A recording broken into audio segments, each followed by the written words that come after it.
My son laughed when he said I'd forgotten my own birthday. The sound still echoes in my chest, sharp and cold like broken glass cutting through whatever was left of my heart. Today, I'm going to tell you something I never thought I'd share. If you also believe that we still have value, even after 60, type 1 in the comments. And please, leave a like and subscribe. Let's show that we're strong together. My name is Margaret Thompson, and I'm 78 years old. I live in a modest 2-bedroom house in Queens, New York, where the radiator clanks all winter, and the floorboards creak with memories of better times. The wallpaper in my kitchen still bears the faint outline of my grandchildren's handprints from years ago when they used to visit, when they still cared. This morning started like every other for the past 3 years. Alone. I woke up to the sound of my neighbor's dog barking and the distant hum of traffic on Northern Boulevard. My arthritic hands struggled to grip the coffee pot, the same chipped ceramic one I've used for 25 years. The kitchen felt enormous around me, too big for one person, filled with empty chairs that used to hold the voices and laughter of my children. I sat at my small dining table, the one my late husband Frank built with his own hands 40 years ago, and stared at the calendar on the wall. March 15th was circled in red ink, my handwriting from months ago when I still believed someone might remember. My birthday, 78 years on this earth, and I'd marked it myself because no one else would.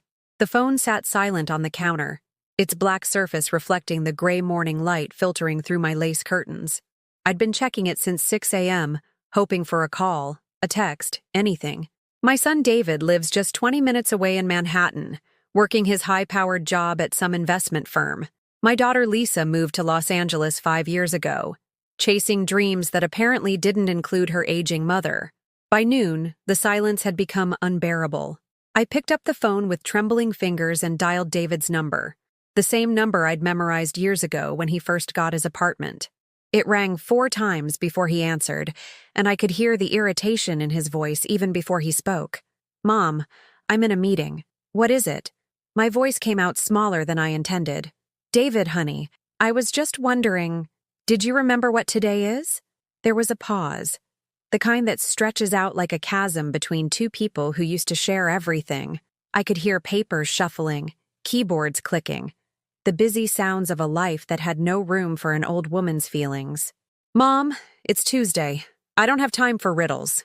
It's my birthday, David." The words fell out of my mouth like stones into still water, creating ripples of uncomfortable silence. Then came the laugh, that terrible, dismissive laugh that still haunts me. "Oh God, Mom, you forgot your own birthday? That's actually kind of funny. Listen, I really can't talk right now. Maybe we can do something next week, okay?" But I knew there would be no next week. There never was. "David, please, could you just—" "Mom, I have to go. My boss is calling me. We'll talk later." The line went dead, leaving me holding the phone like a lifeline that had just been cut. I set it down carefully, as if sudden movements might shatter what was left of my composure. The kitchen felt colder somehow, the March sunlight streaming through my windows unable to warm the ice that had formed around my heart. I walked to my living room, where photographs lined the mantelpiece like soldiers standing guard over memories that seemed increasingly distant. There was David at his college graduation, beaming with pride as I stood beside him in my best dress, the one I'd saved for months to buy. Lisa on her wedding day, radiant in white silk, her arm linked through mine as we walked down the church aisle. My grandchildren, David's twins, Emma and James, building sandcastles during our last family vacation to the Jersey Shore 7 years ago. When was the last time I'd seen them? When was the last time they'd called just to hear my voice? Not because they needed something. I sank into Frank's old recliner, the leather worn smooth by decades of use, and closed my eyes. The house creaked around me, settling into its afternoon quiet. Outside, I could hear children playing in the street, their laughter floating through my windows like music from another world. A world where people still cared about each other. The mailbox by my front door held nothing but bills and advertisements. No birthday cards, no flowers, no sign that anyone in this vast, bustling city remembered that Margaret Thompson had been born 78 years ago today. As evening approached, I made myself a cup of tea and sat by my kitchen window, watching the neighbors return home from work. Mrs. Chen from next door carried grocery bags up her front steps, while her teenage daughter held the door. The Johnsons across the street were hosting what looked like a family dinner, their dining room windows glowing warm and yellow, filled with people who wanted to be there. I pressed my palm against the cool glass and wondered when I had become invisible. When had I transformed from Margaret Thompson, mother, teacher, wife, into just another old woman that people hurried past on the sidewalk? The phone rang once more around 8 p.m. For a moment, my heart leaped, thinking perhaps David had remembered. Perhaps Lisa had called, but it was only a telemarketer. Someone trying to sell me life insurance with the robotic enthusiasm of a person who'd made 100 similar calls that day. I hung up without speaking and sat in the growing darkness of my kitchen, surrounded by the ghosts of birthdays past, when this house overflowed with love and laughter and the beautiful chaos of family life. Now it held only memories and the steady tick of the clock on the wall, marking time that felt increasingly meaningless. That night, lying in the bed I'd shared with Frank for 37 years before cancer took him, I stared at the ceiling and made a decision that would change everything. But I didn't know it yet. All I knew was that something inside me had broken that couldn't be fixed with apologies or empty promises. Tomorrow, I would do something I'd never done before. Tomorrow, I would stop waiting for love that would never come and start demanding the respect I'd earned through 7 decades of giving everything I had to people who'd forgotten my name. But tonight, I grieved for the family I thought I had, and for the woman I used to be. The morning after my forgotten birthday, I found myself standing in my basement, surrounded by boxes I hadn't opened in years. Dust motes danced in the thin streams of sunlight filtering through the small windows, and the air smelled of old cardboard and forgotten time. My hands shook as I pulled the first box toward me, the weight of it heavier than I remembered. Inside were the receipts, thousands of them, carefully organized in manila folders with Frank's meticulous handwriting on the tabs. David, college, Lisa, wedding, grandchildren, Christmas, emergency loans. Each folder a testament to a lifetime of giving, of saying yes when I should have said no, of believing that love could be purchased with sacrifice. I opened David's college folder first, my fingers tracing the edges of tuition receipts from Columbia University. $47,000 for his bachelor's degree, another $60,000 for his MBA. Money Frank and I didn't have.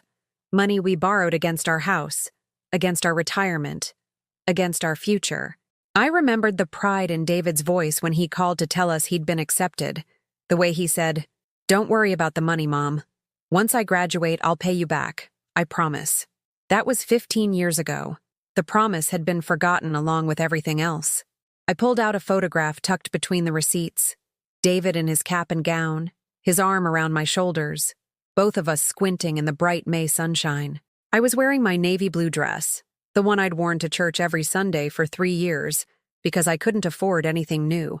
We'd used our grocery money to buy him a graduation gift, a gold watch that he'd probably forgotten he owned. The next folder made my chest tight with remembered pain. Lisa, wedding. $32,000 for one day. Frank had worked double shifts at the factory for 2 years to save enough for her dream wedding. I'd taken a second job at the local grocery store, bagging groceries and mopping floors until my feet bled in my cheap shoes. We'd given her everything: the dress, the flowers, the reception at the country club she'd insisted on, the honeymoon to Italy that she'd said was absolutely necessary. I found the receipt for my own dress, the mother-of-the-bride gown I'd bought at a discount store for $69. In the photo from that day, Lisa looked radiant in her $1,000 dress while I stood beside her, trying to hide the fact that my shoes were held together with clear tape. She'd hugged me that night and whispered, "Thank you for making this perfect, Mom. I'll never forget what you've done for me." But she had forgotten. They all had. I climbed the stairs slowly, my knees protesting with each step, and made my way to the kitchen. The coffee was cold, but I drank it anyway, staring out at the small backyard where Frank had once grown tomatoes, and where my grandchildren had played on the swing set we'd bought them 8 years ago, the swing set that had rusted unused for the past 3 years, since their last visit. The phone rang, and for a foolish moment my heart jumped, But it was Lisa, calling from Los Angeles, her voice bright and distracted. "Mom, hi. Listen, I only have a minute. Brad's promotion went through, and we're closing on the new house next week. Isn't that exciting?" I wanted to tell her about yesterday, about sitting alone on my birthday, about the way David had laughed. Instead, I heard myself say, "That's wonderful, honey. I'm so proud of you. Thanks, Mom. Oh, and we're planning a housewarming party. Very small, just close friends and family. You understand, right? The flight would be so expensive for you, and it's really not worth it for just one weekend." My throat closed. Of course I understand. "You're the best, Mom. Oh, Brad's calling me. I have to run. Love you." The line went dead before I could say I loved her too. I sat there holding the silent phone, remembering when Lisa was 7 and had pneumonia. I'd sat by her bedside for 3 days straight, barely sleeping, spooning medicine into her mouth and singing lullabies until my voice was hoarse. She'd held my hand and said, "Don't leave me, Mommy. Promise you won't leave me." Now she was the one leaving. They all were. I walked to my bedroom and opened the closet, pushing aside the few dresses I still wore to reveal a metal box hidden behind my winter coats. Inside were the bank statements from the accounts Frank and I had emptied over the years. The mortgage we'd taken out at 65 to pay for David's wedding, the loan against Frank's life insurance to cover Lisa's down payment on her first apartment, the credit cards we'd maxed out for Christmas presents, for emergencies that were never really emergencies, for the grandchildren who barely remembered my name.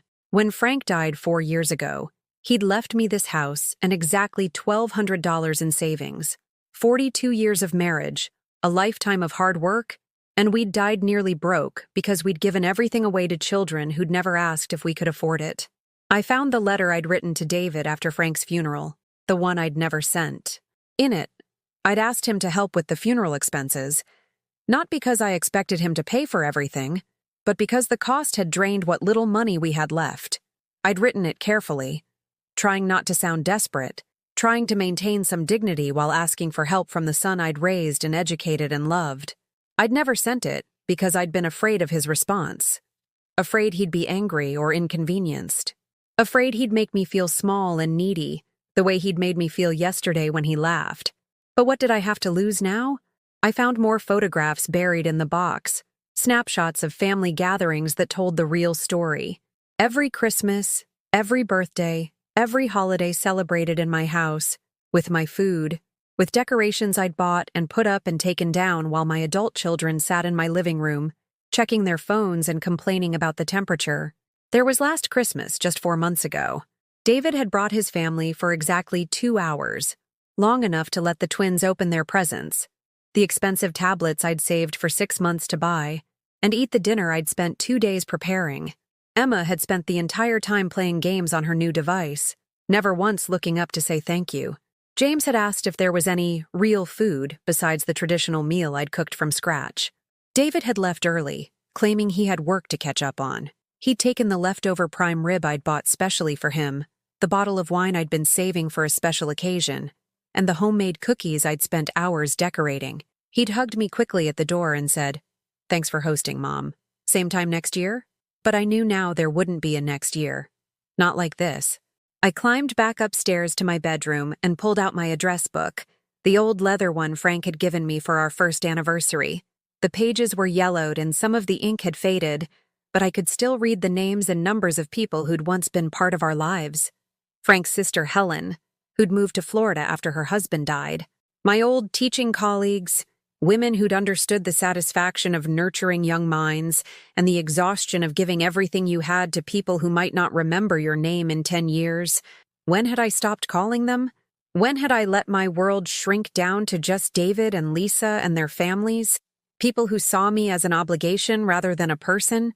I picked up the phone and dialed Helen's number, my fingers trembling as I waited for her voice. "Margaret? My God, it's been years. How are you, honey?" Her voice was warm, genuinely pleased to hear from me, and I realized I was crying before I'd even spoken. "Helen, I think I've made some terrible mistakes." "Oh, sweetheart, what's happened?" And for the first time in years, I told someone the truth. I told her about the forgotten birthday, about David's laugh, about Lisa's casual dismissal. I told her about the money, about the sacrifices, about the way I'd disappeared into the role of giver until there was nothing left of Margaret Thompson except what I could provide for other people. Helen listened without judgment, without trying to fix everything or explain it away. When I finished, she was quiet for a long moment. "Margaret," she said finally, "you raised 2 children who've forgotten that love isn't a bank account. That's not your fault, honey. That's theirs." The words hit me like a physical blow, not because they were cruel, but because they were true. Somewhere along the way, I'd taught my children that my love came with a price tag, that their happiness was worth more than my own well-being, that I would always be there to catch them no matter how many times they fell or how little they appreciated the sacrifice. I'd enabled them to become people who could laugh at their mother's pain and forget their mother's birthday. I'd created the very situation that was killing me slowly, one forgotten phone call at a time. That night, I made a decision that terrified me more than David's laughter, more than Lisa's indifference, more than spending my birthday alone. I was going to stop. Tomorrow, I would begin the hardest thing I'd ever done. I would learn to say no to the children I'd raised to expect yes. I would reclaim the woman I'd been before I became nothing more than a source of money and convenience. But tonight, I mourned for the years I'd lost and the woman I'd forgotten how to be. Was I used? The question echoed in my mind as I turned off the lights and climbed into bed. Yes, I realized. I was used. And tomorrow, that was going to change. The weeks following my revelation passed in a strange, hollow silence. I'd stopped calling David and Lisa, waiting instead for them to reach out to me. The phone remained silent for 12 days straight. 12 days where I learned exactly how much I mattered to the children I'd devoted my life to raising. On the 13th day, David finally called. Not to ask how I was, not to apologize for his cruelty on my birthday, but because he needed something. "Mom, hey, listen, Emma needs money for her school trip to Washington, D.C. It's $1,500, and Amanda thinks it would be good for her education. Can you transfer it to my account today?" I stood in my kitchen, gripping the phone so tightly my knuckles went white. No greeting. No, "How are you feeling?" No acknowledgement that he'd ignored me for nearly 2 weeks. Just a hand reaching into my wallet, as if I were nothing more than an ATM that occasionally required maintenance. "David," I said slowly, "I haven't heard from you since—" I know. I've been swamped at work. This merger is killing me. But Emma's really excited about this trip, and the deadline is tomorrow. So can you do it or not?" The casual dismissal in his voice, the impatience, the way he spoke to me like I was wasting his valuable time, it hit me like a slap across the face. This was my son, the baby I'd nursed through colic, the toddler I'd carried on my shoulders through Central Park, the teenager I'd stayed up all night helping with college applications.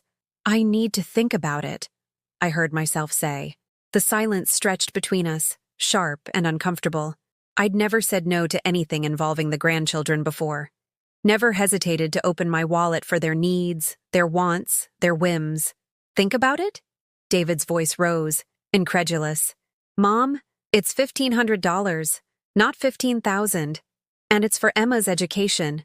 Since when do you think about helping your granddaughter? Since you laughed at me on my birthday." I wanted to scream. "Since you forgot I existed for 2 weeks. Since I realized I'd raised a man who saw his mother as nothing more than a convenient source of funding." "I'll call you back," I whispered, and hung up before he could respond. My hands were shaking so violently I had to sit down. The kitchen felt like it was spinning around me, the familiar walls and furniture suddenly foreign and unstable. I'd just said no to David. For the first time in his 35 years of life, I'd told my son I needed to think before giving him money. The phone rang again immediately. David, of course, probably furious that I'd hung up on him. But when I answered, it was Emma herself, my 16-year-old granddaughter. "Grandma Margaret? Daddy said you might not pay for my trip?" Her voice was small, confused, with just the right note of hurt that made my chest ache. Did I do something wrong? Oh, the cruelty of it.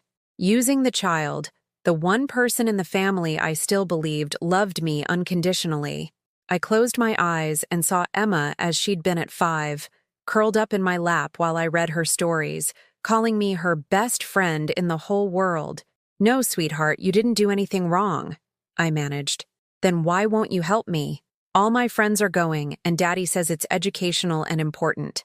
I really want to see the museums and the monuments. Please, Grandma. I promise I'll send you pictures of everything. When was the last time Emma had called me just to talk? When was the last time she'd visited without being dragged here by her parents? When was the last time she'd sent me a photo or a text message that wasn't asking for something? I couldn't remember. I'll see what I can do, honey. Thank you, Grandma. You're the best. I love you. The line went dead, and I realized she'd hung up the moment she got what she wanted. No conversation about school, about her friends, about her life. Just the practiced manipulation of a teenager who'd learned that Grandma Margaret was good for one thing and one thing only. I walked to my living room and sank into Frank's chair, staring at the photographs on the mantelpiece. But now they looked different. Instead of happy memories, I saw a pattern I'd been blind to for years. In every picture, I was the one giving, serving food, handing out presents, holding coats, cleaning up messes while everyone else smiled for the camera. When had I become the family servant? That afternoon, I did something I'd never done before. I went to my bedroom and pulled out Frank's old laptop, the one I'd barely touched since he died. It took me an hour to remember his password. Our wedding date, of course. But eventually I managed to log into our bank account. What I saw there made my stomach lurch. Over the past 5 years since Frank's death, I'd transferred over $60,000 to David and Lisa. $60,000 for Emma's dance classes, James's soccer equipment, David's emergency car repairs, Lisa's medical bills, countless birthday presents and Christmas gifts, and small loans that were never paid back. $60,000. More than Frank's entire life insurance payout. Money I'd given away while living on Social Security and eating generic cereal for breakfast because name brands were too expensive. I scrolled through the transaction history. Each transfer a small knife wound to my heart. There was the $3,000 I'd sent when David said they couldn't afford their vacation to Disney World. The $1,500 for Lisa's emergency dental work that turned out to be cosmetic veneers. The $800 for Emma's prom dress. The same amount I lived on for groceries for 3 months. Every single transfer had been accompanied by promises. We'll pay you back, Mom. This is just temporary. You know we'd do the same for you. But they wouldn't. They had never once asked if I needed anything. Never offered to help with my bills, my medical expenses, my loneliness. They took and took and took, and I gave and gave and gave, until there was nothing left of me but an empty bank account and a broken heart. My phone buzzed with a text from Lisa. Mom, heard about Emma's trip. So proud of you for supporting her education. BTW, Brad's car needs new tires. Could you spot us $800? We're a little tight this month after the house down payment. Thanks. I stared at the message until the words blurred. Even from 3,000 miles away, Lisa had heard about potential money and immediately put her hand out for her share. Not a word about my birthday. Not a question about my health or my happiness. Just another casual request for cash from the woman who'd given her life. I thought about Frank, about how hard he'd worked to provide for our family. Double shifts at the factory, weekend jobs, years of sacrifice so David and Lisa could have opportunities we'd never had. If he could see what they'd become, what they'd turned me into, it would break his heart all over again. That evening, I made myself a simple dinner, canned soup and crackers, and sat at my kitchen table with a notebook and pen. I began writing down every dollar I'd given my children over the past decade, every sacrifice I'd made, every birthday they'd forgotten, every phone call that ended with a request for money. The list filled 3 pages. 3 pages of proof that I'd raised 2 people who saw me as nothing more than a convenient source of funding for their lives. When I finished writing, I walked to my bathroom and looked at myself in the mirror for the first time in weeks. The woman staring back at me was a stranger, hollow-eyed, gray-skinned, defeated. When had I become so small? When had I started disappearing into the background of my own life? I touched the mirror with trembling fingers, tracing the lines around my eyes, the deep creases that spoke of years of worry and sleepless nights spent anxious about my children's problems. Problems they'd brought to me instead of solving themselves, because they knew Mom would always bail them out. What have you done to yourself, Margaret? I whispered to my reflection. The woman in the mirror had no answer. That night, I lay in bed staring at the ceiling, listening to the house settle around me.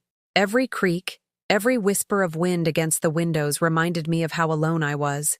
Not just physically alone, but emotionally abandoned by the very people I'd sacrificed everything to love. The worst part wasn't the money. Money could be earned, saved, replaced.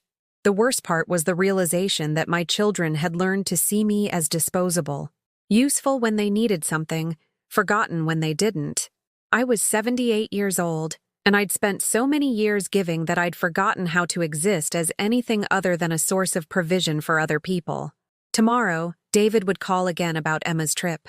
Tomorrow, Lisa would follow up about Brad's tires. Tomorrow, I would have to make a choice that would change everything. But tonight, I mourned for the mother I'd been and the woman I'd lost along the way. The next morning, I woke with a strange sense of clarity I hadn't felt in years. My decision to say no to Emma's trip had kept me awake most of the night. But as the early spring sunlight filtered through my bedroom curtains, I felt something I'd almost forgotten. The quiet strength of a woman who'd finally remembered her own worth. I made my coffee and sat at the kitchen table with Frank's old checkbook, the one I'd used to write so many checks for other people's dreams. Today, for the first time in decades, I was going to write a check for myself, a small one, just enough for groceries that included something other than generic brands and marked-down meat, just enough to prove to myself that Margaret Thompson deserved to eat well in her own home. The phone rang at exactly 8:30 a.m. David, right on schedule, probably calling before his morning meeting to ensure the Emma situation was resolved to his satisfaction. "Mom, about yesterday," he began, but I cut him off. "I've decided not to pay for Emma's trip." The silence stretched so long I wondered if the call had dropped. When David finally spoke, his voice was cold and sharp. Nothing like the son who used to bring me dandelions from the yard and call them beautiful flowers for the most beautiful mom. "What do you mean you've decided not to pay? Emma's counting on this trip. Her friends are all going. You're going to break her heart over $1,500? "I'm not breaking anyone's heart, David. I'm simply not paying for something that isn't my responsibility. Not your responsibility?" His voice rose, taking on that familiar tone of incredulous anger I'd heard whenever he didn't get his way, even as a child. "She's your granddaughter. Since when do you not care about Emma's education and opportunities?" I closed my eyes, remembering the little boy who used to climb into my bed during thunderstorms, who'd whispered, "I love you, Mommy," against my neck, while lightning flashed outside our windows. Where had that boy gone? When had he become this man who spoke to his mother like she was an inconvenience? I care about Emma very much, but I also care about my own financial security, something I've neglected for too long while taking care of everyone else's needs. "Your financial security?" David's laugh was harsh, nothing like his father's warm chuckle. "Mom, you own your house outright. You get Social Security. You don't have kids to support or college tuitions to pay. What financial insecurity?" The casual dismissal of my concerns, the assumption that my life was somehow easier than his, hit me like a physical blow. He had no idea that I'd been living on less than $30,000 a year while sending him and Lisa nearly $20,000 annually. He'd never asked about my medical bills, my home repairs, my prescription costs. He'd simply assumed that Mom's money was infinite and freely available. "David, I need you to listen to me very carefully." My voice was steadier than I felt. "I will not be paying for Emma's trip. I will not be sending money for Brad's tires. I will not be covering any more emergencies, school activities, or unexpected expenses. I'm done." Another long silence. Then, "You're done? What does that mean? You're done?" "It means I'm 78 years old, and I've spent the last 20 years depleting my savings to fund your lives while neglecting my own needs. It means I'm tired of being treated like an ATM instead of a mother. It means I'm finished enabling two adults who should be managing their own finances." "Enabling?" The word came out like a curse. "Mom, we're family. Family helps each other. We've never asked you for anything unreasonable. $60,000 in 5 years, David. That's what I've given you and Lisa since your father died.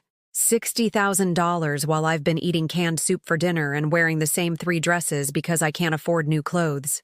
I heard him intake sharply. He'd never done the math, never added up all those small requests and temporary loans. In his mind, each transaction had existed in isolation, disconnected from the larger pattern of financial drain that was slowly destroying my security. That can't be right. I have the bank statements. I can email them to you if you'd like to see exactly how much of my limited income has gone to supporting your comfortable lifestyle. Mom, you're being dramatic. We've paid you back. When? When have you ever paid me back? When have you ever sent me money without being asked? When have you ever even inquired about my financial situation before asking for help with yours? The questions hung in the air between us, unanswerable because the truth was that he'd never once considered my circumstances when making his requests. I was Mom. Mom always said yes. Mom always had money. Mom's needs were invisible. I can't believe you're doing this, he said finally. Emma is going to be devastated. And what am I supposed to tell Amanda? That Grandma Margaret suddenly decided she doesn't care about her granddaughter's education? The manipulation was so blatant, so calculated, that it took my breath away. He was going to make me the villain in this story, the selfish grandmother who'd cruelly disappointed a child, rather than examining his own role in creating this situation. You can tell Emma that her parents will need to pay for her trip, like millions of other parents do every day. You can tell Amanda that families function better when adults take responsibility for their own financial obligations. This is insane. You're talking like we've been taking advantage of you or something. We're grateful for your help, Mom. We've always been grateful. Grateful. The word felt hollow, meaningless. When was the last time David had expressed gratitude that didn't come with another request for money? When was the last time he'd called just to thank me for something I'd already given? David, in the past year, how many times have you called me just to ask how I'm doing? How many times have you visited without needing something? How many times have you remembered my birthday, my doctor's appointments, my struggles? The silence stretched on. I could hear him breathing, could almost feel him searching for an answer that didn't exist. We've been busy, Mom. You know how it is with kids and work and too busy to remember that your mother exists except when you need money from her. That's not fair, isn't it? Tell me about my last doctor's appointment, David. Tell me about the chest pains I had in January. Tell me about my arthritis, my insomnia, my loneliness. Tell me one thing about my life that doesn't involve my bank account. The silence was answer enough. I have to go, he said abruptly. I have a meeting. But Mom, this conversation isn't over. We need to talk about this when you're being more reasonable. More reasonable. As if my decision to stop bankrolling his family's lifestyle was evidence of mental instability rather than long overdue self-preservation. Goodbye, David. I hung up before he could respond, my hands shaking as I set the phone down. The kitchen felt different somehow, brighter, less oppressive. For the first time in years, I'd stood up to my son. I'd said no and survived the conversation. 20 minutes later, my phone buzzed with a text from Lisa. David called. Really disappointed in you, Mom. Emma's just a kid. Can't believe you'd hurt her over money. Call me. The speed of their communication, the way they'd immediately aligned against me, revealed the truth I'd been avoiding for years. I wasn't their mother in any meaningful sense. I was their financial resource, and they were coordinating their approach to manage me like a shared asset. I didn't call Lisa back. Instead, I got dressed in my best remaining dress, the navy blue one I'd worn to church for 3 years, and drove to the bank. It was time to make some changes that should have been made long ago. At First National, I met with Mrs. Rodriguez, the financial advisor who'd been trying to convince me for months to move my savings into a higher yield account. She was a woman about Lisa's age, with kind eyes and the patient manner of someone who genuinely wanted to help people secure their financial futures. Mrs. Thompson, I'm so glad you came in. How can I help you today? I want to open a new savings account, I said. One that requires my signature for any withdrawals. And I want to remove my children's names from all my existing accounts. Mrs. Rodriguez looked surprised, but didn't question my decision. As we filled out the paperwork, she explained how the new account would work, how I could set up automatic transfers to ensure I was saving something every month instead of giving everything away. You know, she said gently as we finished the paperwork, A lot of people your age struggle with financial boundaries when it comes to adult children. You're not alone in needing to make changes. Her words were like a lifeline thrown to someone drowning. I wasn't crazy. I wasn't selfish. I was simply a woman who'd finally recognized that love without boundaries wasn't love at all. It was enablement, wrapped in the language of family obligation. That afternoon, I did something I hadn't done in years. I went shopping for myself. Not for gifts for others, not for items I needed to host family dinners, but for things that would make my own life more comfortable and pleasant. I bought soft towels to replace the thin, threadbare ones I'd been using for a decade. I bought a warm robe that actually fit properly instead of the oversized one that had been Frank's. I bought ingredients for meals I wanted to eat, not just whatever was cheapest or on sale. At the bookstore, I bought 3 novels by authors I'd been wanting to read. At the pharmacy, I bought the good lotion, the kind that didn't come from the dollar store. Small purchases, simple pleasures. But they felt revolutionary after years of denying myself anything that wasn't absolutely necessary. That evening, as I sat in my living room reading one of my new books while wearing my new robe, the phone rang again. Emma this time, her voice thick with tears. "Grandma Margaret, why won't you help me? Daddy says you don't want to pay for my trip. Don't you love me anymore?" The manipulation was clumsy, childish, but it still hurt. This was the little girl who'd once told me I was her favorite person in the whole world, who'd held my hand through scary movies and asked me to teach her how to make cookies. But she was also 16 now, old enough to understand that love wasn't measured in dollars spent, old enough to learn that disappointment was part of life, and that not all desires could or should be fulfilled by other people's sacrifices. "Emma, I love you more than you know, but I won't be paying for your trip, and I won't be sending money for other expenses anymore. That doesn't mean I love you less. It means I'm teaching you something important about family relationships." "But all my friends are going. I'll be the only one left out." "Then perhaps you and your parents need to find a way to afford it, like other families do." "You're being mean." The child in her voice came through clearly now, the petulant tone of someone who'd never been denied anything she wanted. "I hate this. I hate you." The words stung, but they also clarified something I'd been struggling to understand. Emma didn't love me. She loved what I provided. Without my money, I was just another adult standing between her and her desires. "I'm sorry you feel that way, Emma. When you're older, I hope you'll understand why I made this decision." I hung up gently, my heart aching but my resolve stronger than ever. This was what enabling looked like in action.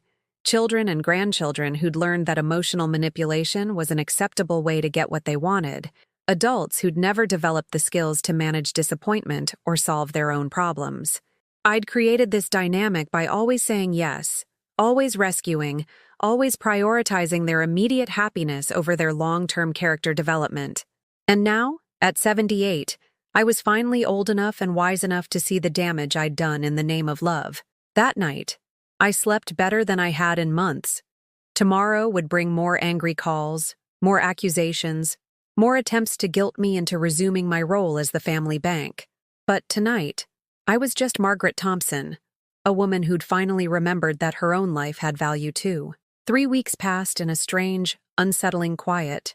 The phone calls from David and Lisa had stopped after that first explosive day, replaced by a silence that felt both terrifying and liberating.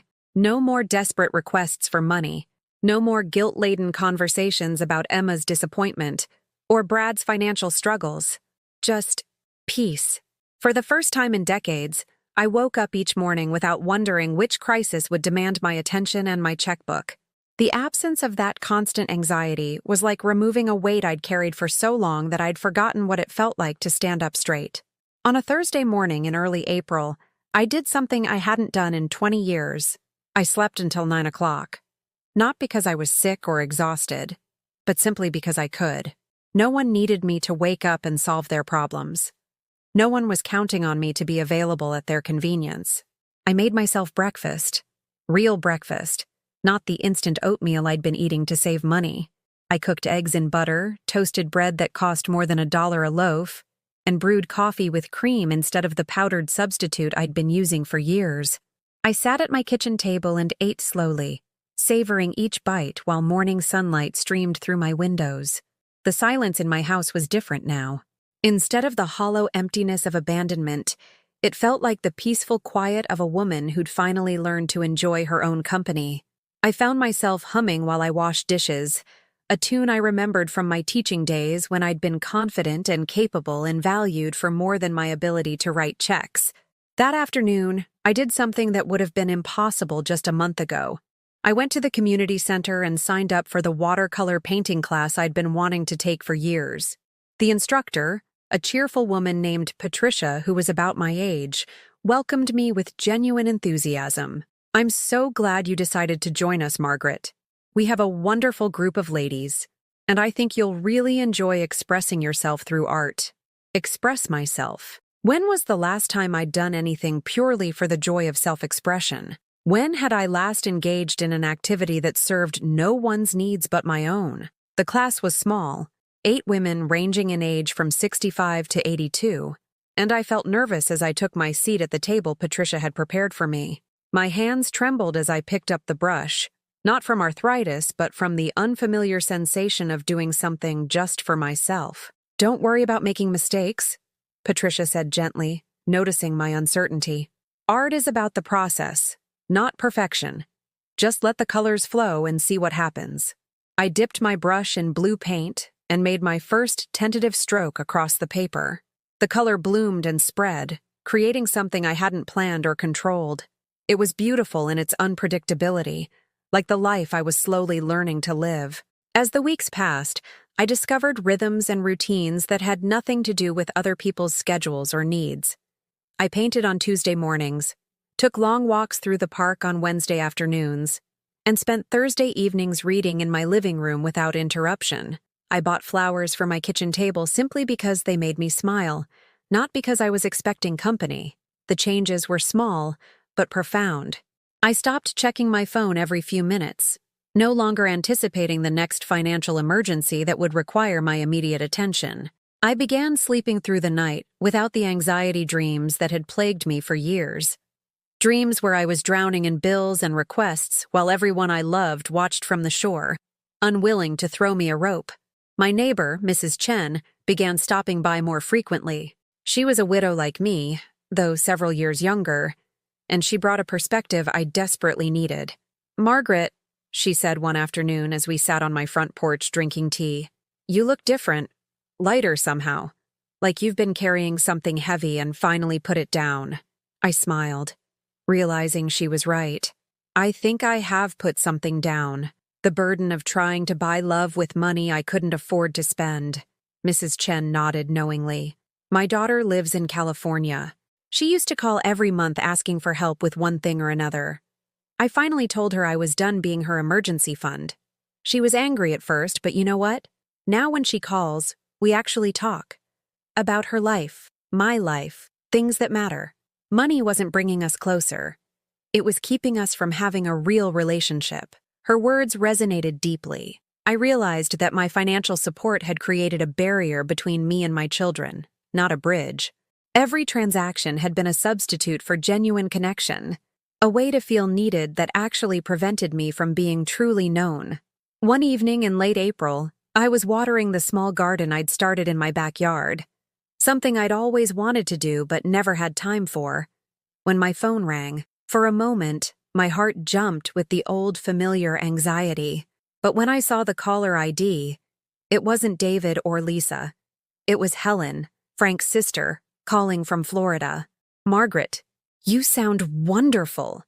I've been thinking about our conversation from last month. How are you doing, honey?" I'm actually doing well, Helen.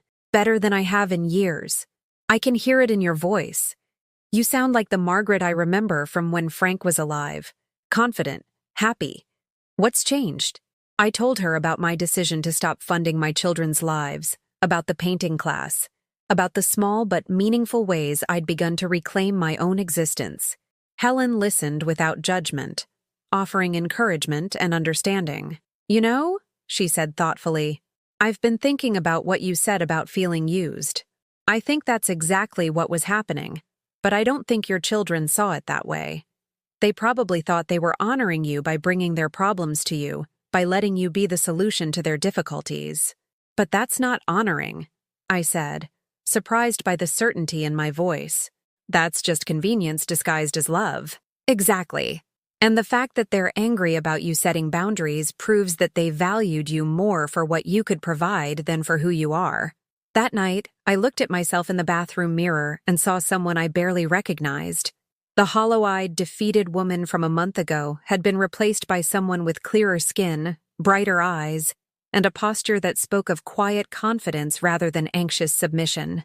I was still 78 years old. I still lived alone in a small house in Queens. I still had arthritis and high blood pressure and all the other reminders of a body that had lived through nearly 8 decades.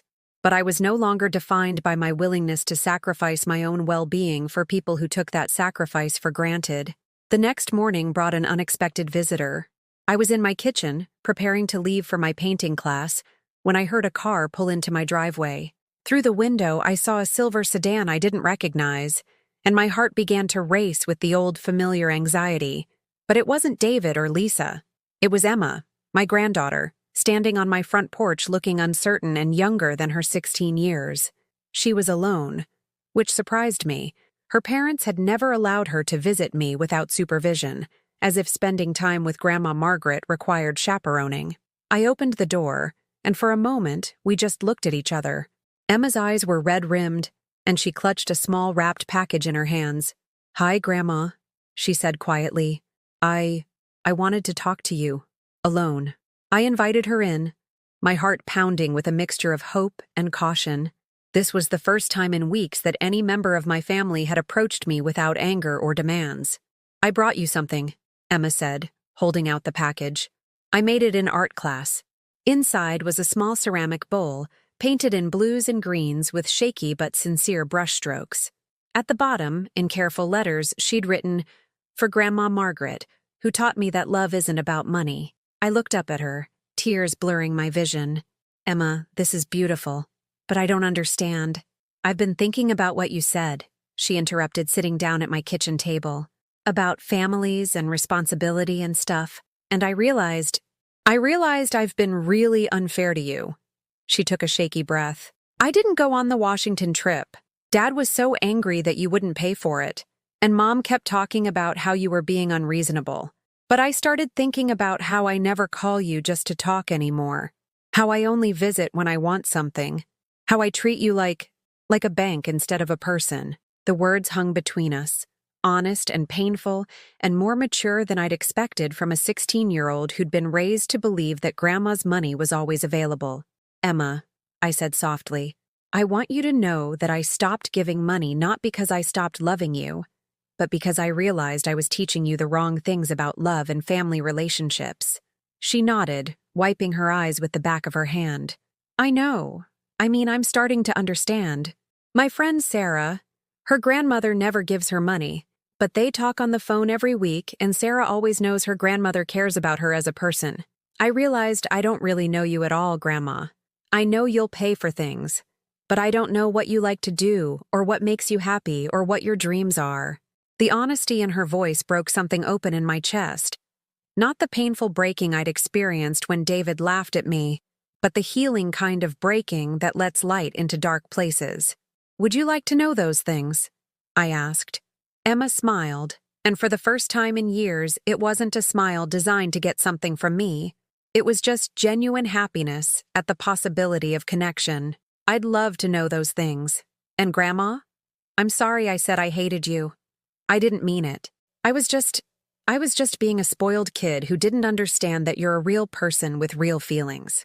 We spent the next 3 hours talking, really talking, about my painting class, her school, my memories of her grandfather, her dreams for college. When she finally left, promising to call me the next week just to chat, I felt something I hadn't experienced in years, the joy of being valued for myself rather than for what I could provide. That night, I placed Emma's bowl on my kitchen table and filled it with the first flowers from my garden. It was a small gesture, but it felt like a promise, to myself and to the granddaughter who'd just given me the most precious gift of all, the recognition that I was worth knowing. not just using. For the first time since this journey began, I felt genuinely hopeful about the future. Emma's visit had given me hope, but it also set off a chain reaction I wasn't prepared for. 3 days after our conversation, David called. Not with his usual demanding tone, but with something worse. The cold, calculated anger of a man who'd realized his primary source of funding had developed a mind of her own. "Mom, we need to talk. Emma told us about her visit. I don't know what you said to her, but she's been asking questions about money and family responsibilities that are frankly inappropriate for a 16-year-old. I was in my garden, kneeling beside the tomato plants I'd decided to grow this year. The soil was warm under my hands, and the late afternoon sun felt good on my shoulders. For a moment, I considered not answering the phone at all, but I knew this conversation was inevitable. Emma is a bright young woman, David. Maybe it's time she understood how families actually function instead of assuming that grandparents exist to fund teenagers' desires. Don't be cute, Mom. This stops now. Whatever game you're playing, whatever point you think you're making, it ends today. You're confusing a child with your bitterness about money. Bitterness about money. As if my decision to stop bankrupting myself for their convenience was some kind of psychological flaw, rather than long overdue self-preservation. I'm not bitter, David. I'm awake. There's a difference. Fine. Then let's all get together and talk about this like adults. Sunday dinner at your house, like we used to do. The whole family. Something in his tone made my stomach clench. This wasn't an invitation. It was a summons. An intervention designed to pressure me back into my old role as the family ATM. I'm not sure that's a good idea. It wasn't a request, Mom. Lisa's flying in from Los Angeles. We've already made the arrangements. We'll be there at 2 o'clock on Sunday. The line went dead before I could respond, leaving me kneeling in my garden with dirt-stained hands and a heart full of dread. They were coming, all of them, to reclaim their financial resource and put an end to my rebellion. I spent the next 3 days in a state of anxious preparation. Part of me wanted to flee, to pack a bag and visit Helen in Florida until this storm passed. But another part of me, the stronger part that had been growing over the past 2 months, knew that running away would only postpone the inevitable. If I was going to reclaim my life, I had to face my children's anger and manipulation directly. I had to stand firm even when they used every emotional weapon in their arsenal to break down the boundaries I'd finally learned to establish. Sunday morning dawned gray and drizzly, matching my mood as I prepared for what felt like a battle I was destined to lose. I cleaned the house mechanically, set the dining room table for 6 people, and prepared a simple meal. Nothing elaborate, nothing that required me to exhaust myself in service to people who'd forgotten how to appreciate sacrifice. At exactly 2 o'clock, cars began pulling into my driveway. David's BMW first, followed by a rental car that must have brought Lisa from the airport. My heart hammered against my ribs as I watched them unload. David and his wife Amanda, looking grim and determined. Lisa and her husband Brad, both wearing the impatient expressions of people who'd traveled a long distance to solve an annoying problem. Emma and James, my grandchildren, who looked confused and uncomfortable about being dragged into adult drama. I opened the door before they could knock, trying to project a calm I didn't feel. "Hello, everyone. Please come in." The greetings were stiff, perfunctory. Amanda barely made eye contact. Brad checked his phone immediately after entering, as if he needed to confirm that more important things were happening elsewhere. Even the grandchildren seemed different. Not the relaxed, happy children who used to run through my house, but wary strangers who'd been coached about this visit. We gathered in my living room, the adults settling into chairs with the formal arrangement of people preparing for a business meeting rather than a family conversation. The silence stretched uncomfortably until David cleared his throat. "Mom, we're here because we're worried about you. Emma told us some concerning things about your mental state, your attitude toward family, your sudden obsession with money." I looked at Emma, who was staring at her hands, her face flushed with embarrassment. They'd twisted her honest conversation with me into evidence of my instability, using her words as ammunition in their campaign to restore the status quo. "I'm not obsessed with money, David. I'm simply no longer willing to prioritize your financial needs over my own security." Lisa leaned forward, her voice taking on the patronizing tone she'd perfected during her years in therapy and self-help seminars. "Mom, we understand that Dad's death was traumatic for you. Grief can make people behave in ways that aren't typical. But pushing away your family isn't the answer. Pushing away. As if establishing boundaries was the same as rejection. As if refusing to fund their lifestyles was equivalent to abandoning them emotionally. I haven't pushed anyone away. I've simply stopped being your family's emergency fund."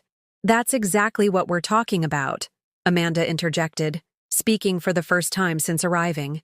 "This hostile attitude toward helping family members. Margaret, we've never taken advantage of you. We've always been grateful for your support." The gaslighting was so smooth, so practiced, that for a moment I doubted my own memories. Had I imagined David's laughter on my birthday? Had I misunderstood Lisa's casual dismissal of my feelings?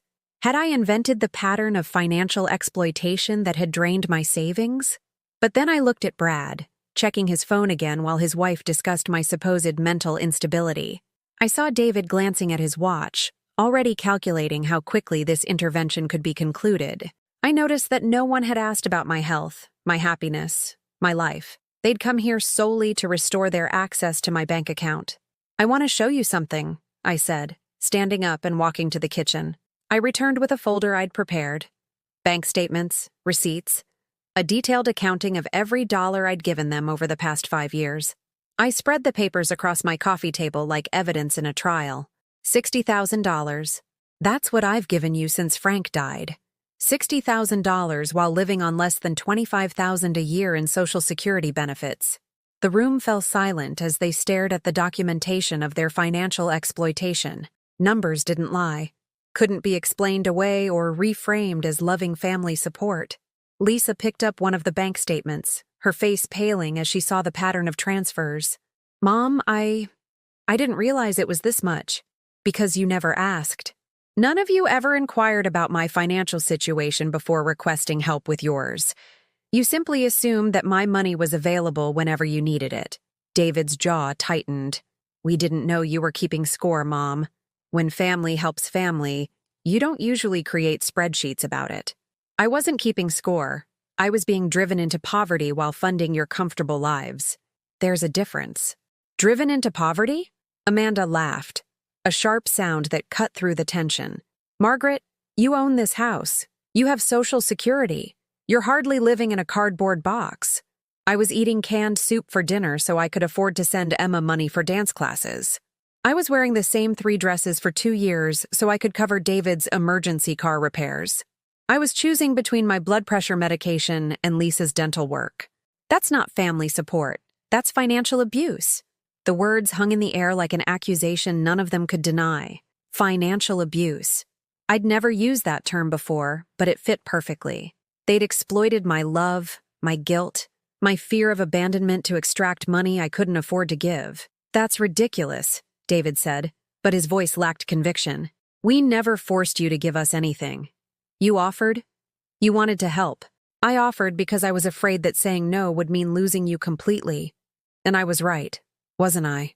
The moment I stopped writing checks, you disappeared from my life." Brad looked up from his phone for the first time since arriving. "This is insane. We're here now, aren't we? We flew across the country to check on you. You flew across the country to restore your access to my money. When was the last time any of you called just to ask how I was feeling? When was the last time you remembered my birthday without being reminded? When was the last time you visited because you enjoyed my company rather than because you needed something?" The questions were met with uncomfortable silence. Emma was crying quietly, finally understanding the full scope of how her family had treated me. James stared at the floor, old enough to comprehend the implications of what he was hearing. Lisa tried a different approach, her voice softening with manufactured sympathy. "Mom, we love you. We've always loved you. Maybe we haven't been as attentive as we should have been, but that doesn't mean we don't care. Love without respect isn't love, Lisa. It's exploitation with a prettier name." I stood up, walked to my mantelpiece, and picked up a framed photograph. All of us together at last Christmas, smiling around my dining room table. With deliberate slowness, I removed the photo from its frame and tore it in half. The symbolic gesture shocked them into silence. The sound of ripping paper seemed to echo in the suddenly quiet room. "This," I said, holding up the torn photograph, "is what you've done to our family. You've turned love into a transaction, reduced relationships to financial arrangements, and forgotten that I'm a person with needs and feelings rather than just a convenient source of funding." Amanda stood up abruptly. "This is crazy. Come on, David. Your mother obviously needs professional help, and we can't provide it by sitting here listening to this paranoid fantasy." But David remained seated, staring at the financial documents spread across my coffee table. For the first time since arriving, he looked like the little boy I remembered, confused and uncertain rather than angry and demanding. "Mom," he said quietly, "what do you want from us?" The question hung in the air like a lifeline thrown to a drowning person. What did I want from them? What would it take to rebuild relationships that had been damaged by years of financial manipulation? "I want you to see me as a person, not a bank account. I want you to call because you miss me, not because you need money. I want you to remember my birthday, ask about my health, show interest in my life beyond what I can provide for yours." "And if we do that," Lisa asked, "if we change, will you go back to helping us when we really need it?" Even now, even after everything, she was negotiating for future access to my money. The question revealed that she still didn't understand what this was about. "Lisa, if you change, if you genuinely change, you won't need my money anymore. You'll be functional adults who solve your own problems and manage your own finances." I looked around the room at the faces of my family, seeing clearly for the first time in years. Some of them might be capable of growth, of learning to value relationships over financial benefits. Others might never understand that love couldn't be purchased, or that respect had to be earned rather than assumed. "I'm 78 years old," I said finally. "I don't have time to waste on relationships that exist solely for other people's convenience. If you want to be part of my life, you're welcome, but only if you value Margaret Thompson the person, not Margaret Thompson the automatic teller machine." The room fell silent again, but this time it felt different. Not the uncomfortable silence of people plotting their next manipulation, but the quiet of people forced to confront truths they'd been avoiding. Whatever happened next, I had finally said everything that needed to be said. The weeks following that devastating Sunday confrontation passed like a slow-motion earthquake, reshaping the landscape of my life in ways I hadn't anticipated. The immediate aftermath was brutal. David and Amanda had left my house in angry silence, taking James with them and making it clear that my unreasonable behavior had consequences. Lisa had tried to hug me goodbye, whispering promises to work on things, but I could see in her eyes that she still didn't truly understand what had broken between us. Only Emma had lingered, standing in my doorway with tears streaming down her face. "Grandma, I'm sorry," she'd whispered. "I'm sorry we made you feel like that. I'm sorry I didn't see it before." Those words, from the youngest member of my family, had given me strength during the dark days that followed. The silence that descended after their departure was different from the hollow emptiness I'd felt after my forgotten birthday. This was the silence of a woman who'd finally spoken her truth, who'd refused to continue enabling the dysfunction that had been slowly killing her spirit. It was terrifying and liberating in equal measure. For the first 2 weeks, I threw myself into activities that had nothing to do with being anyone's mother or grandmother. I painted watercolors with an intensity that surprised Patricia, my art instructor, creating canvases full of bold blues and vibrant yellows that seemed to capture the emotional sunrise happening inside me.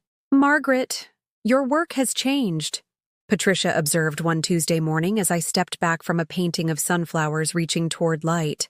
"There's so much more energy in your brush strokes, so much more life." She was right. The woman who'd been painting timid, careful landscapes just months ago had been replaced by someone willing to take risks with color and composition. My art was becoming a reflection of my internal transformation, bolder, more confident, unafraid to take up space on the canvas. I also began exploring my neighborhood with the curiosity of someone seeing it for the first time. How many years had I lived in this house, walking these same streets, without really noticing the small coffee shop that served lavender scones, the community garden where volunteers tended vegetables for the local food bank, the bookstore that hosted poetry readings on Thursday evenings? I'd been so focused on my children's lives, their needs, their crises, that I'd forgotten to live my own life. Now, at 78, I was discovering pieces of myself that had been buried under decades of self-sacrifice. One afternoon in late May, I was reading in the small park near my house when a woman about my age approached my bench. "Excuse me, but are you Margaret Thompson? I think we met at the community center." I looked up to see Dorothy Walsh, a woman from my painting class who'd been quietly friendly but never intrusive. She had the kind of face that suggested she'd lived through difficulties, but emerged with her kindness intact. "Yes, that's right. Dorothy, isn't it? Please sit." She settled beside me on the bench, her movements careful in the way of people who'd learned to accommodate aging bodies without surrendering their independence. "I hope you don't mind me saying, but you seem different lately. Happier. More present, I suppose." I marked my place in my book, a novel I was reading purely for pleasure, not because it had been recommended by someone else or because it served any practical purpose. "I've made some changes in my life recently. Difficult changes, but necessary ones." Dorothy nodded knowingly. "Family?" The single word contained a universe of understanding. Here was someone who recognized the particular kind of exhaustion that came from loving people who'd forgotten how to love you back. "Yes, family. I have a daughter who didn't speak to me for 3 years after I refused to co-sign another loan for her. 3 years of silence because I finally said no to being her personal bank. But you know what happened when she finally called again?" I shook my head, genuinely curious. She'd gotten her life together, found a better job, learned to budget, developed some self-respect. She thanked me for refusing to enable her financial irresponsibility, said it was the wake-up call she needed. Dorothy's story gave me hope, but also highlighted the uncertainty of my own situation. Would my children eventually understand that my boundaries had been acts of love rather than rejection? Or would they remain forever resentful of the grandmother who'd stopped funding their lives? "Not all stories end that way," Dorothy continued gently, as if reading my thoughts. "Some adult children never learn to see their parents as people rather than resources. But Margaret, that's not your responsibility. Your responsibility is to live your own life with dignity and integrity." Her words echoed something I'd been slowly learning. I couldn't control how my children responded to my boundaries, but I could control whether I maintained them. The outcome of their personal growth wasn't my responsibility. My own well-being was. That evening, I made a decision that would have been unthinkable 6 months earlier. I called a travel agent and booked a trip to Ireland, something I'd dreamed of doing since I was a young woman, but had never pursued because there was always someone else's need taking priority over my dreams. "It's a 2-week tour," the agent explained enthusiastically. "You'll see the cliffs of Moher, the Ring of Kerry, Dublin, the countryside. It's designed for mature travelers who want to experience Ireland at a comfortable pace." Mature travelers. I liked that phrase better than senior citizens or elderly tourists. It suggested people who'd lived long enough to know what they wanted and were finally free to pursue it. The trip was scheduled for September, which gave me 4 months to prepare. 4 months to fully embrace the reality that Margaret Thompson was going to Ireland whether her children approved or not, whether they needed her money or not, whether they'd learned to respect her boundaries or not.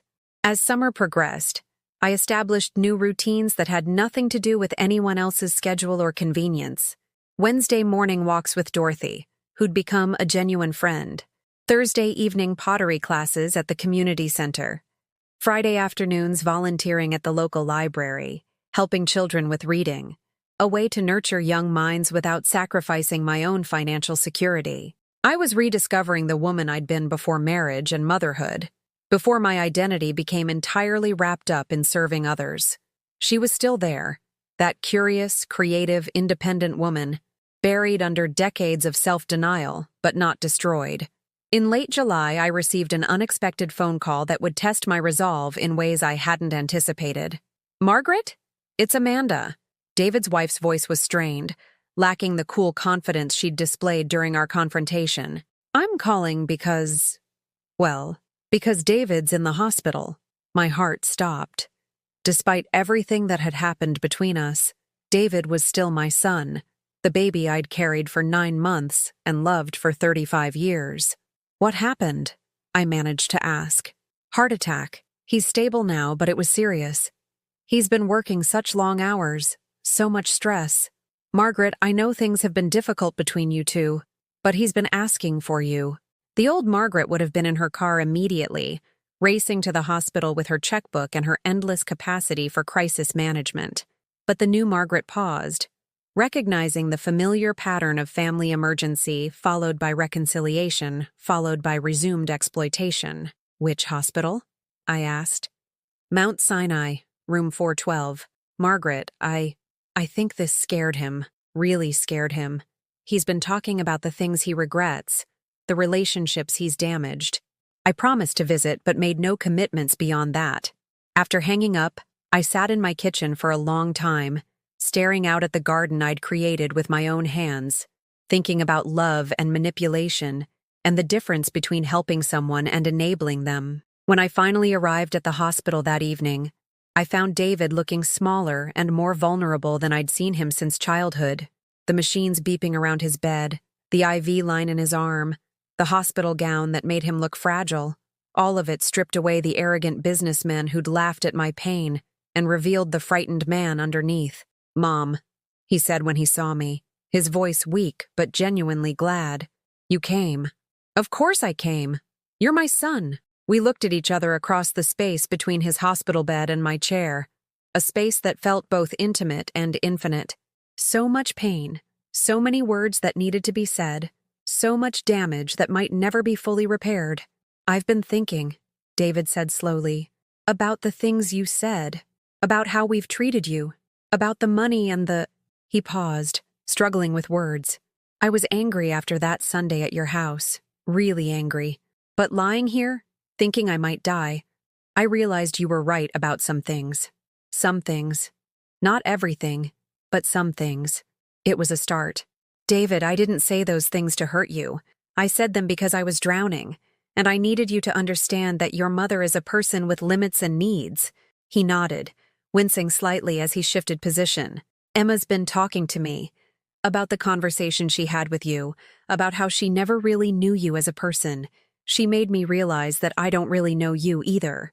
I know you as mom, as the person who solves problems and pays for things, but I don't know what makes you happy or what your dreams are." The admission hung between us, honest and painful. Here was my son, possibly facing his own mortality, finally recognizing that he'd reduced his mother to a function rather than loving her as a complete human being. "I'm going to Ireland in September," I said quietly.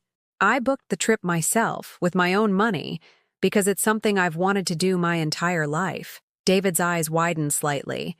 The old David would have immediately asked about the cost, would have suggested cheaper alternatives or questioned whether I could afford such extravagance. But this David, the one lying in a hospital bed confronting his mortality, simply said, "That sounds wonderful, Mom. I hope you have an amazing time." We talked for another hour, really talked.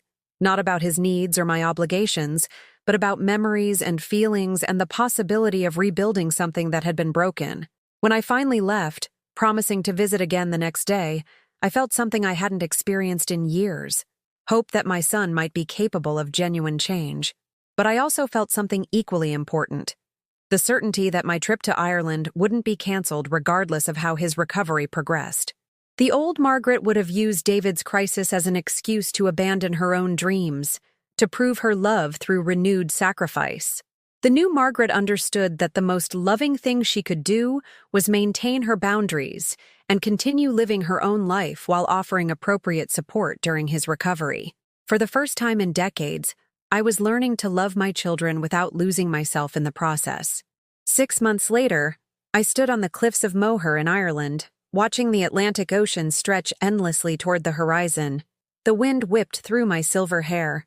Hair I'd finally stopped dyeing because I'd decided that 78-year-old women were allowed to look their age, and I felt something I hadn't experienced in decades.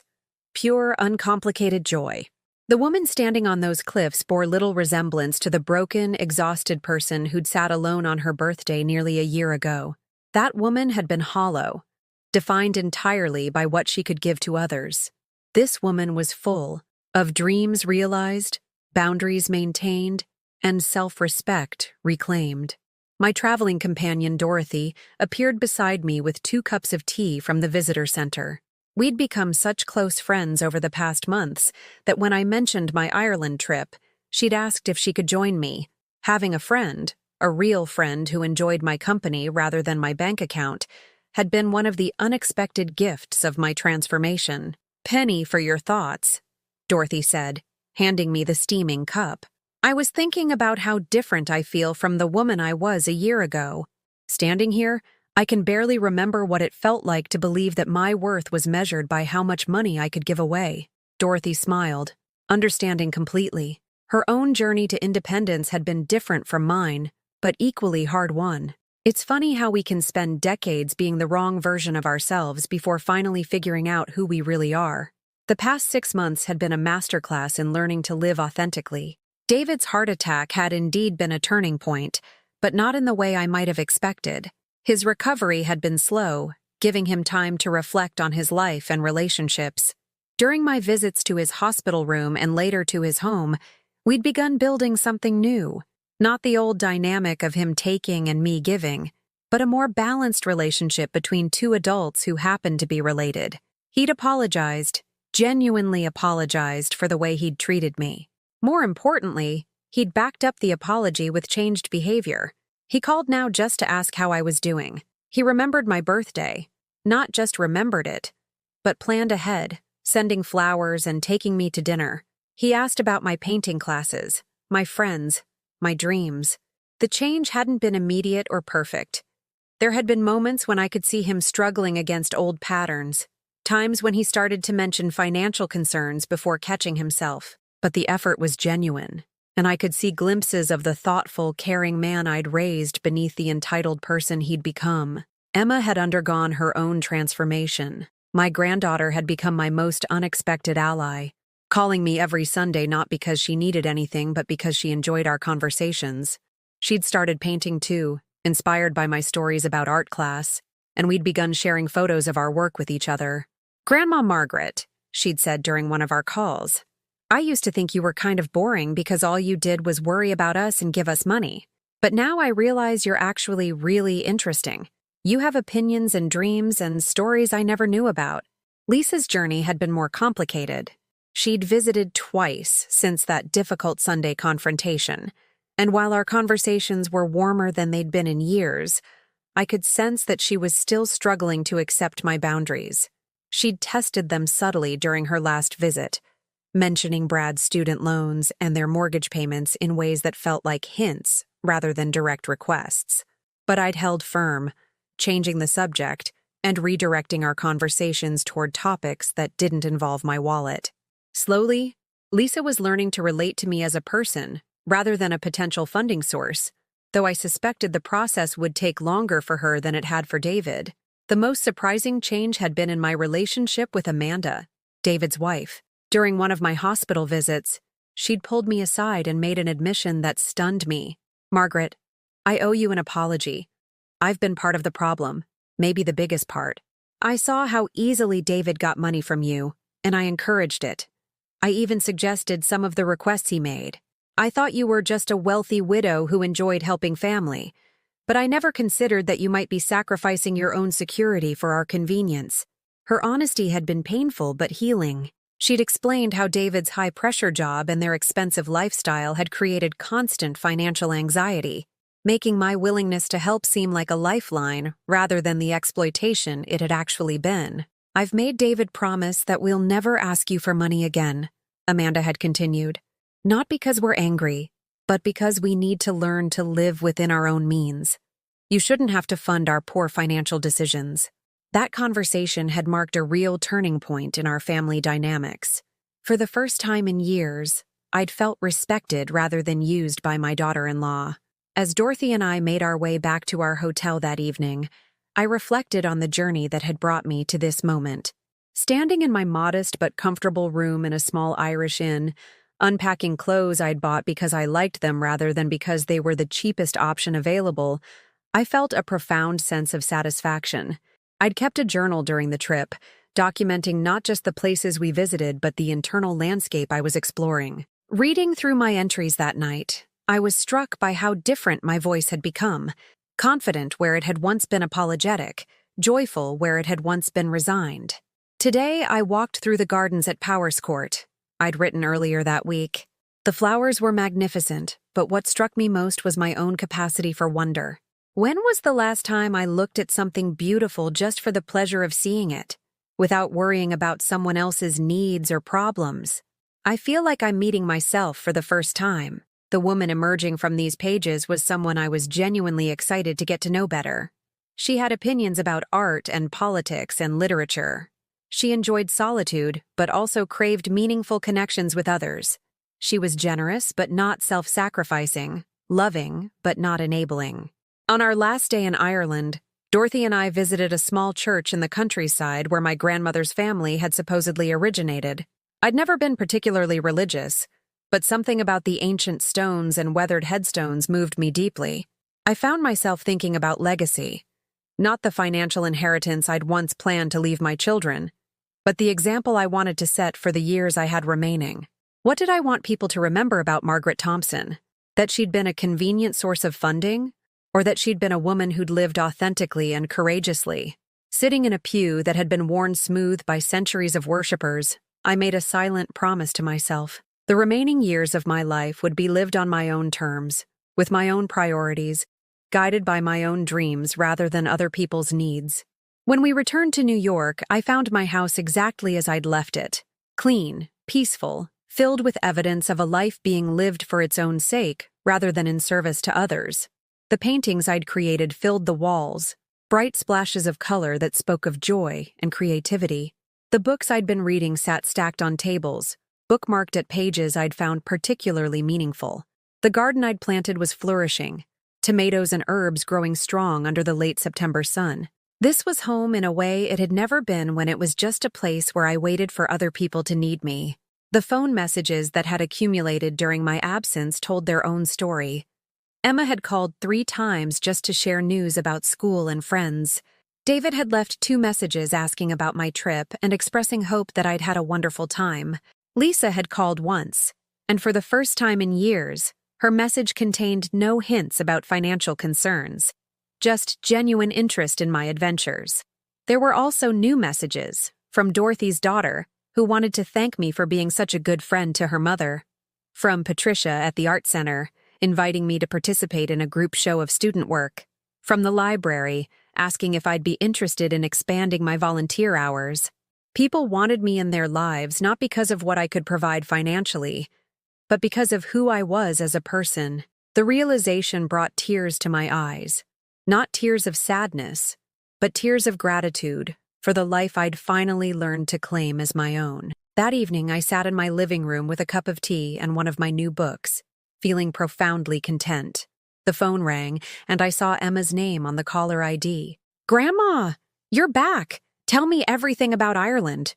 As I shared stories of cliffs and castles, of music and laughter, of 2 weeks spent exploring a country I'd dreamed of visiting my entire life, I realized something profound. This was what family conversations were supposed to sound like.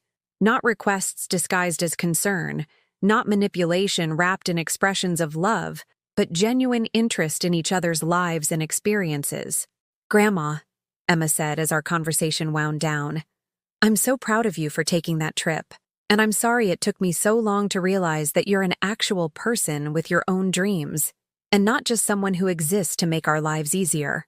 After we hung up, I walked to my bedroom and looked at myself in the full-length mirror Frank had installed 40 years ago. The woman looking back at me was 78 years old, with lines around her eyes and silver hair and hands that showed the wear of nearly 8 decades of living. But she was also vibrant and confident and at peace with herself in ways that had nothing to do with age and everything to do with authentic living. She was a woman who'd learned the difference between loving others and losing herself, between being generous and being exploited, between family obligation and family manipulation. She was, finally, the woman I was always meant to be. The journey hadn't been easy. There had been moments of doubt, periods of loneliness, times when I'd questioned whether standing up for myself was worth the potential cost of losing my children's presence in my life. But I'd learned something invaluable. Relationships built on respect and genuine affection were infinitely more valuable than relationships built on financial dependency. Love that had to be purchased wasn't love at all. It was just expensive need. As I prepared for bed in my peaceful house, surrounded by evidence of a life being lived authentically, I felt grateful for the crisis that had forced me to choose myself. My forgotten birthday had been the catalyst for the most important transformation of my life. I was 78 years old, and I was finally free. The next morning would bring new possibilities, new conversations with family members who were learning to see me as a person, new adventures with friends who valued my company, new opportunities to live fully and joyfully. But tonight, I was simply Margaret Thompson, not anyone's mother or grandmother or financial resource, just a woman who'd reclaimed her own life and discovered that it was worth claiming. Have you ever felt invisible in your own family, like your worth was measured only by what you could provide? Have you watched someone you love struggle to set boundaries with people who take their generosity for granted? Share your story in the comments below. And if this message resonated with you, please like this video and subscribe to our channel. Sometimes the stories we need to hear most are the ones about people who found the courage to choose themselves, even when it seemed impossible. Let's make sure these stories reach everyone who needs to hear them.